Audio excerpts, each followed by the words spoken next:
Nous sommes en pleine session parce que nous avons des déclarations à faire compte tenu de notre dynamique que vous connaissez. Nous vous remercions d'abord pour votre présence et surtout pour votre patience. On devait bien asseoir les choses avant de se présenter au milieu de vous. Et nous sommes là avec nos pères et les éminents hommes de Dieu qui dirigent cette grande institution qu'on appelle Église des Réveils. Et comme on est enfants de Dieu et évidemment serviteurs de Dieu, nous ne pouvons pas commencer cette petite session sans la prière. C'est la raison pour laquelle je vous demanderai de vous lever pour qu'on puisse faire la prière.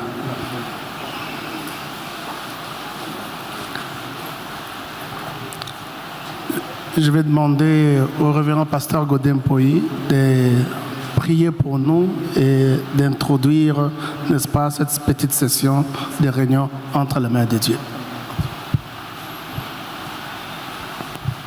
Prions. Tendre Père, ta parole déclare que si tu ne gardes pas une ville, les veilleurs peinent en vain. Notre ville, c'est la République démocratique du Congo. C'est pourquoi nous sommes là en tant que continuateurs de l'œuvre créatrice que tu avais commencé dans le jardin d'Éden. Mets-nous dans de bonnes dispositions. Inspire-nous de l'intelligence et de la sagesse pour que nous puissions contribuer en tant que sel de la terre à la bonne marche de notre pays. Que tout ce que nous allons faire en ces lieux puisse faire éclater ta gloire. Au nom du Seigneur Jésus-Christ. Amen. Je vous en prie de récupérer vos places. Nous ne vous prendrons pas beaucoup de temps. Je sais que vous avez beaucoup patienté. Alors, je vous donne un peu qu'est-ce qui sera le menu de cette petite session. On aura une exhortation qui sera tenue par notre Père, le révérend docteur Jean Bosco. Une exhortation de quelques minutes. Et évidemment, après cela, on va passer à la grande déclaration que fera son éminence, l'archevêque président Ejibaya Mampia. Et lorsque nous allons finir, on va certainement clôturer et nous allons, n'est-ce pas, finir cette petite session. Avec votre permission, je vais demander au révérend docteur Jean Bosco de prendre la parole pour l'exhortation. C'est un honneur, un privilège de prendre la parole devant vous, chers frères et sœurs, dans le Seigneur, vous qui êtes les ambassadeurs de Dieu. Dieu nous a fait grâce d'être ses serviteurs, mais au-delà de cela, lui-même il a décidé pour que nous soyons des Congolais. Nous sommes fiers de l'être. On n'a qu'un seul pays. Nous pouvons que le défendre. Et lorsque les enjeux sont très importants, l'Église ne peut pas rester muette, indifférente.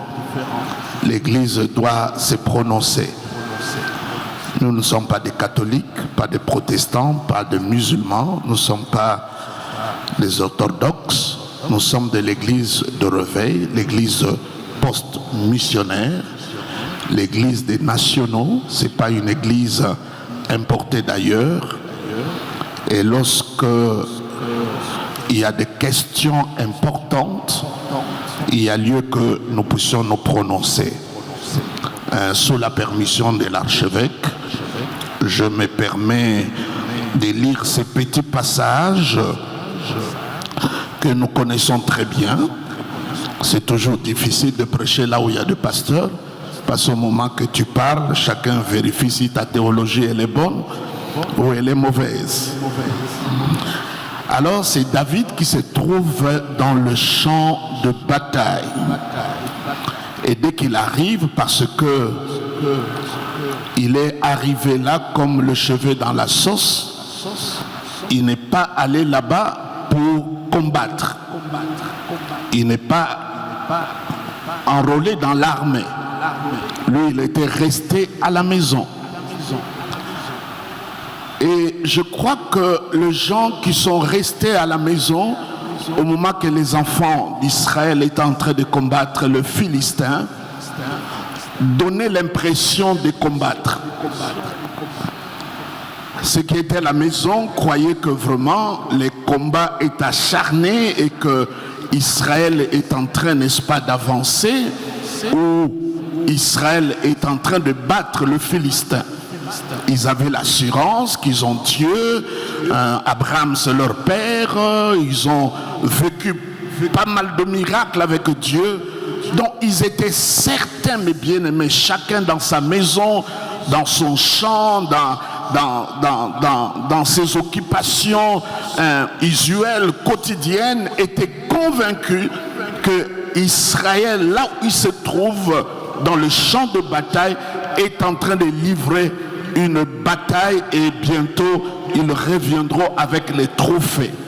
Entre-temps, mes bien-aimés, quand David arrive au champ de bataille, il a compris que les choses n'est pas comme il s'imaginait. Et lui n'était pas préparé pour cela. Son père l'a envoyé pour aller avoir les nouvelles de ses frères. Il arrive parfois, et ça, nous le voyons pas seulement avec David, même avec Joseph, qui a reçu la vision de la part de Dieu, comme quoi il sera grand, mais il ne savait pas comment cela va arriver. Et Dieu, son père lui a dit simplement d'aller voir ses frères qui gardaient le troupeau. En lingala on dit Moana Bitinda, cela veut dire il a obéi de quelque chose de simple, c'était pas tambour battant, ainsi parle l'Éternel, va donner la nourriture à tes frères et par là tu vas aller en Égypte pour devenir roi. Ça se présentait pas de cette manière là. C'est comme cela parfois quand nous nous retrouvons dans des réunions comme cela, nous pouvons les minimiser, nous pouvons croire que c'est rien du tout, ce n'est qu'un discours tant d'autres et ceci ou cela. Mais ça peut passer par des choses simples, des choses anodines et par là le Seigneur peut agir. Donc cela était dans le cas de Joseph. Il est parti pour déposer la nourriture à ses frères. Il n'est jamais retourné à la maison, directement jusqu'au trône chez Pharaon. On ne peut pas imaginer des actes tout à fait ordinaires que nous posons sans que ça soit entouré de grandes prophéties que cela peut arriver à faire. Et là, nous nous trouvons sur un cas de figure, c'est le cas de David. Donc, il va partir juste pour voir ses frères s'ils vont bien. Et ça doit aussi nous animer, être préoccupé de ses frères, être préoccupé de la République démocratique du Congo qui est en impasse, qui est en guerre et qui a beaucoup de sujets à des controverses. Juste aller voir qu'est-ce qui se passe, s'intéresser. Il y a des gens qui ne s'intéressent même pas. Quand on parle politique, lui, il tire son chapeau, il dit non, je ne m'intéresse pas. Et là, David est arrivé au champ de bataille. Il n'est pas enrôlé, il n'est pas soldat. Je ne suis pas politique, je ne suis pas ministre, je ne suis pas député, je suis qu'un pasteur. Alors ceux qui étaient enrôlés sont en train d'échouer. Ceux qui avaient des armes sont en train d'échouer. Mais il y a quelqu'un qui arrive. Lui n'était pas sur le rôle, sur la liste. C'est celui-là. Mais écoutez, lorsqu'on s'y engage dans des choses comme cela, comme nous en parlons, parce que là, l'enjeu est tout à fait national, c'est pas domestique, c'est un problème en rapport avec la nation des enfants d'Israël. Et parfois, Église de Réveil, nous pouvons nous minimiser. On n'a pas assez de théologiens, les remarques qu'on nous fait, vous n'avez pas des écoles, vous n'avez pas des hôpitaux, vous n'avez pas. Entre-temps, mes bien-aimés, vous êtes conscients que la plupart des églises qui sont pas en concurrence avec nous, que nous pouvons considérer comme nos aînés, ce sont des églises bâties par les étrangers. Mais nous, c'est par nous-mêmes que nous arrivons. Donc David, c'est ces genres, c'est ces types-là, comme l'église de Réveil, nous sortons comme du lot. C'est pas nous qu'on attendait. Je vous dis la vérité, aujourd'hui 45 ans de marche avec Dieu et de l'église ici au Congo, je suis un acteur majeur, je peux bien voir comment les choses se passent ensemble avec ceux qui sont derrière moi ici. Nous pouvons bien lire les signes de temps et comprendre là où nous nous trouvons maintenant. Donc nous sommes là comme des David, nous ne sommes pas enrôlés. On ne peut pas, la plupart des gens, ils ont même de la peine à citer l'église de Réveil comme une église. Ce sont les binzam. Même lorsque nous continuons à damer les pions, à nous imposer, je viens de lire un article de Jeune Afrique qui est apparu la semaine passée. On a fait une enquête sur l'église de Réveil. Je vais vous recommander à lire ça. Mais ce sont des journalistes qui n'ont rien à voir. Mais leur écrit est tout à fait objectif. Comment petit à petit nous arrivons à nous imposer. J'ai travaillé avec l'archevêque Albert Kankenza. Et au début de cette église, et là où elle est arrivée aujourd'hui, mais on a mouillé les maillots et parfois les choses n'étaient pas faciles. Et là nous sommes arrivés, on n'a même pas à repiler d'un seul pied. Donc il arrive au champ de bataille. Lui, il a amené la nourriture. Nous, quand nous sommes dans ces choses, au départ, ce n'est pas la politique. Pour nous, c'est l'église de Réveil. Notre église doit être reconnue. Ça s'arrête là. Mais on arrive là, on trouve que les choses ne marchent pas comme il le faut. Devons-nous retourner et laisser les pays en péril?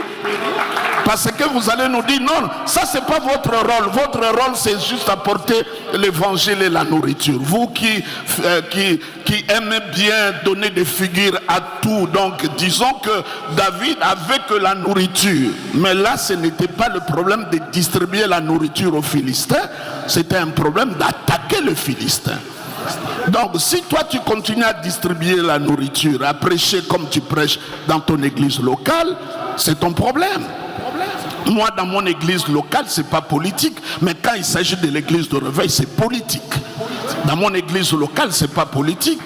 Dimanche, Moukeba est assis devant, Costa Moutambaya est ici à côté, mais les deux sont des opposants, ils n'entendent pas. Je suis leur pasteur, mon discours est lisse, ça c'est l'évangile. Mais quand vous parlez église de Réveil, les catholiques font la politique, les protestants, et vous nous demandez de croiser les bras comme on est des petits garçons. Non, on doit se prononcer. C'est la bagarre des géants et des grands. Et ce que j'aime avec David, il n'est pas anonyme. Il se vend. Il leur dit ce qu'il est. Et lorsqu'on doute, il leur cite ses prouesses. Il dit ton serviteur là que tu vois. Il a tué les ours et le lion. Nous avons déjà tué nos ours et nos lions. Maintenant c'est le temps de tuer Goliath. Comment vous allez nous faire retourner encore de tuer? Et ça c'est vrai aussi. Quand tu regardes les deux grands ennemis de David, c'est Saül et Goliath. Goliath, c'est vraiment la forme du lion qui vient en train de rugir. Et Saül, c'est vraiment la forme de quelqu'un de sournois. Quand un ours marche, tu n'entends pas le bruit de ses pas, mais il peut te dévorer. Donc comme il les a vaincus spirituellement en cachette, maintenant c'était réglé, il peut le régler spirituellement. Et ces affaires avec nous, nous allons le régler. La constitution, toutes ces choses-là, nous allons les régler, mes bien-aimés. Et c'est très important de le croire. Mais ce qui me dérange dans ces textes, c'est quoi?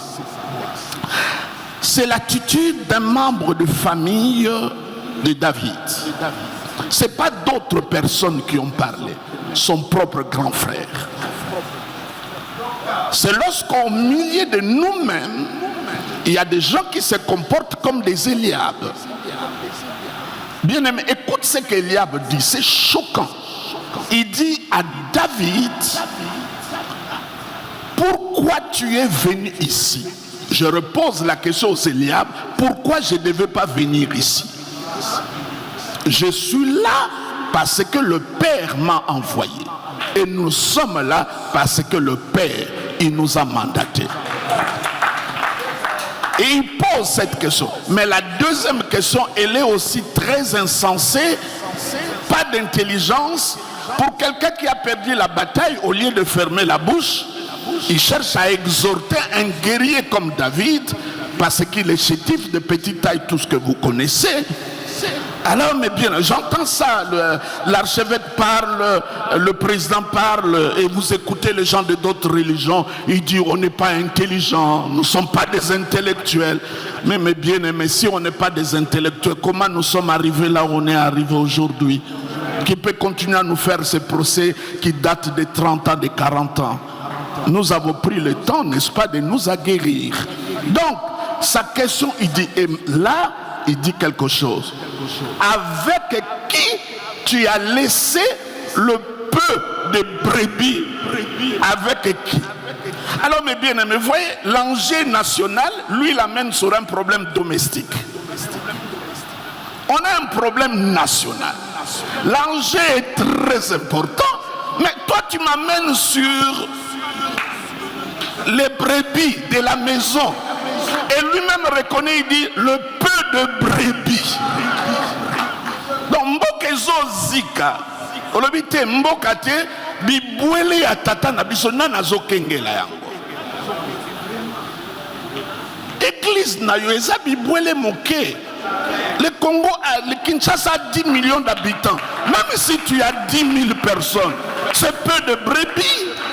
Mais l'enjeu national. Beaucoup d'entre vous, vous êtes plus jeunes que nous. Nous, là, on est en train d'aller déposer, n'est-ce pas, les armes. Donc, les choses qu'on fait aujourd'hui, nous ne voulons pas demain le rectifier. Quand on fait, on croit que c'est ça qui doit être fait. Donc, ne nous retournez pas dans des choses domestiques de l'église locale qui est peu de brebis en lieu et place de relever le défi national. Et ici, le défi national, c'est la constitution de la République. Et c'est clair. Je parlais avec l'un des journalistes de mon église et qui a diffusé ça. Vous touchez la constitution, ça c'est votre problème. Moi je prends simplement l'armoirie. À la place des léopards, on nous a mis un guépard.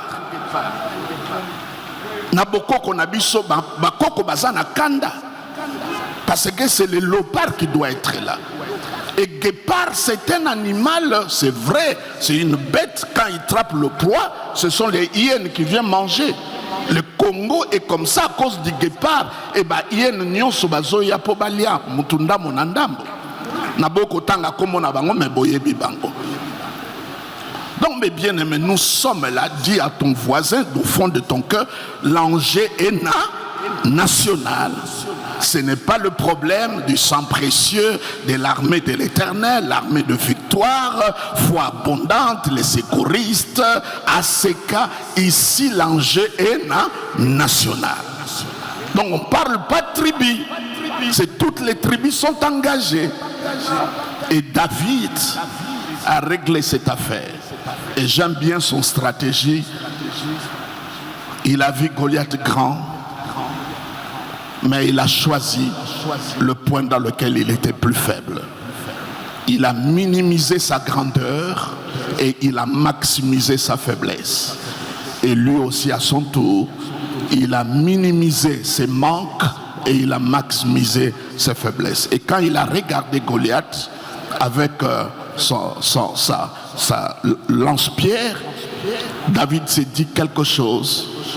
Depuis ma naissance, je n'ai jamais vu un gros oiseau comme cela. Je peux l'attraper par toutes les formes, comme ça, comme ça. Comme il est tellement grand, je peux l'atteindre à tous les coups. Et comme le combat, c'est un combat de représentants. Dès que Goliath est tombé, et mes bien-aimés, c'est tous les Philistins qui ont perdu. Et si nous arrivons à changer des choses, beaucoup de choses changeront. Que Dieu vous bénisse.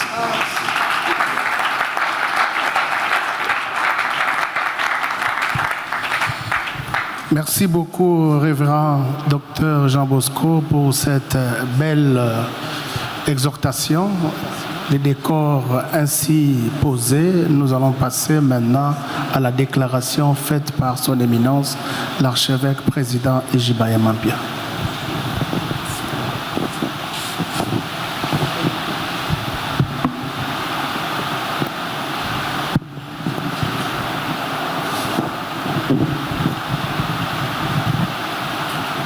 Bonjour tout le monde. Nous sommes là comme Église de réveil en République démocratique du Congo. Mouvement de réveil, ça veut dire l'ensemble, toutes nos plateformes dans leur diversité. Cette déclaration, comme disait le docteur Jean Bosco Kindomba tout à l'heure, en nous montrant que mon Église, ton Église, son Église, ce sont des petites entités. Mais la République démocratique du Congo, c'est la grande entité à laquelle nous appartenons tous et qui a besoin de ses fils et de ses filles. Notre déclaration est la suivante. Mouvement du réveil en RDC. Déclaration des leaders, pères et représentants légaux. Peuple congolais, les temps de croire et d'espérer ont sonné. À l'issue de l'adoption de la loi référendaire par les deux chambres du Parlement, les réactions des acteurs politiques, sociaux se sont multipliées à travers le pays.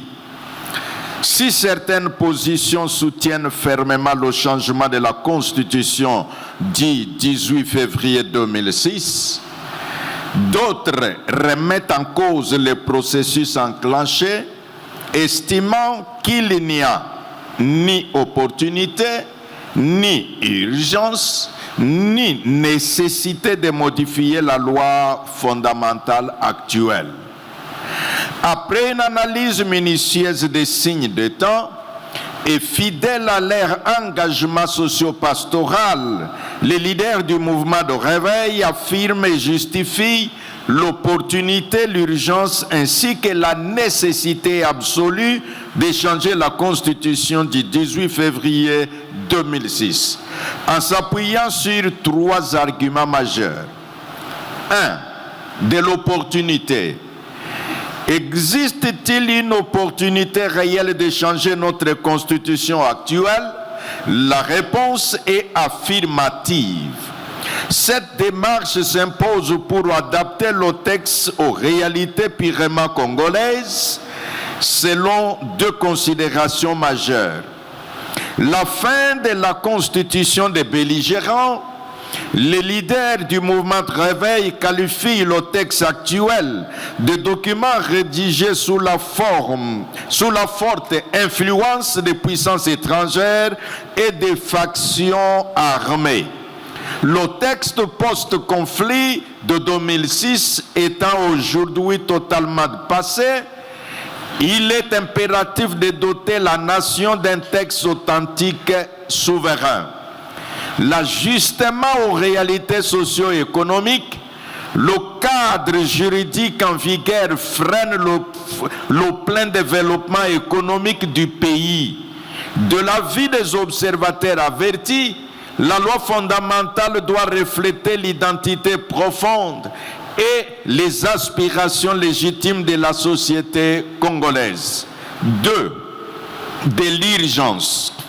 L'urgence de cette réforme réside principalement dans l'obligation de restaurer l'autorité de l'État face aux défis sécuritaires majeurs. Deux constats fondamentaux s'imposent.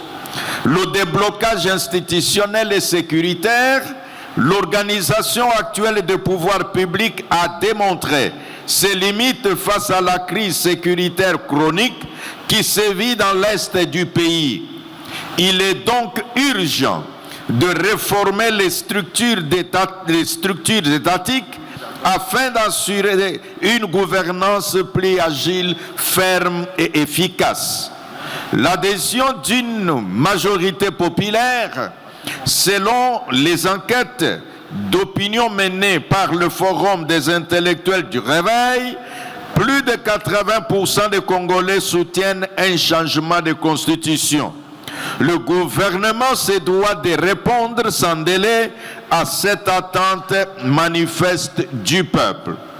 De la nécessité, c'est 3, Le changement constitutionnel est une nécessité absolue pour extraire définitivement le pays de l'instabilité politique chronique. Il s'agit ici d'une refondation globale et non d'un simple aménagement de surface. Les leaders du réveil soutiennent qu'une révision partielle s'avère insuffisante pour corriger les failles structurelles du texte de 2006. Seul un changement complet permettra de rétablir des institutions stables et de prévenir les crises politiques récurrentes. Conclusion. Au regard de ce qui précède, les leaders, pères et représentants légaux des communautés, ministères et plateformes du réveil, envers le chef de l'État, prient son Excellence, Monsieur le Président de la République, chef de l'État, d'activer le processus menant à la promulgation de la loi référendaire adoptée par les deux chambres du Parlement. Envers le peuple congolais, invite le peuple congolais à une prise de conscience collective et à s'approprier pleinement le processus référendaire à venir. Aux partis politiques et aux partis et regroupements politiques, exhorte les formations politiques, toutes tendances confondues, à s'interdire rigoureusement le recours au discours de haine ainsi qu'à la violence sous toutes ses formes, et les invite à éduquer, sensibiliser leurs militants aux valeurs citoyennes et au respect absolu de la loi. Envers les institutions, exhorte les instances publiques à garantir les conditions nécessaires pour que le peuple puisse s'exprimer en toute liberté. Envers la société civile et les confessions religieuses, invite instamment l'ensemble des forces vives à privilégier les valeurs d'unité, paix, cohésion sociale, fraternité, plutôt que de s'enliser dans des discours clivants ou des apologies des tensions civiles. Que Dieu bénisse la République démocratique du Congo, faite à Kinshasa le 24 juin 2026. Les leaders, pères et représentants légaux du mouvement de réveil, suivi de la liste, je vous remercie.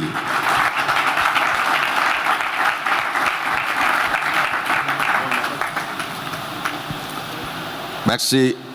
Alors, le docteur modérateur nous conduit pour clôturer notre moment. Merci beaucoup. Nous sommes presque à la fin de notre petite session. Je vais vous demander de vous lever. Il est temps pour moi de donner la parole à l'évêque Pascal Mukuna pour la prière de clôture. Merci encore beaucoup pour votre présence.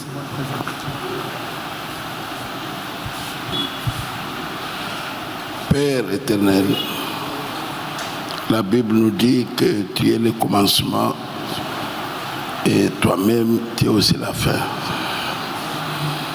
Tu as commencé avec nous et que maintenant nous sommes à la fin. Ce que je te demande, c'est que cette déclaration puisse agir dans le cœur de tous les Congolais, qu'ils puissent comprendre ces messages. Au nom de notre Seigneur Jésus-Christ. Amen.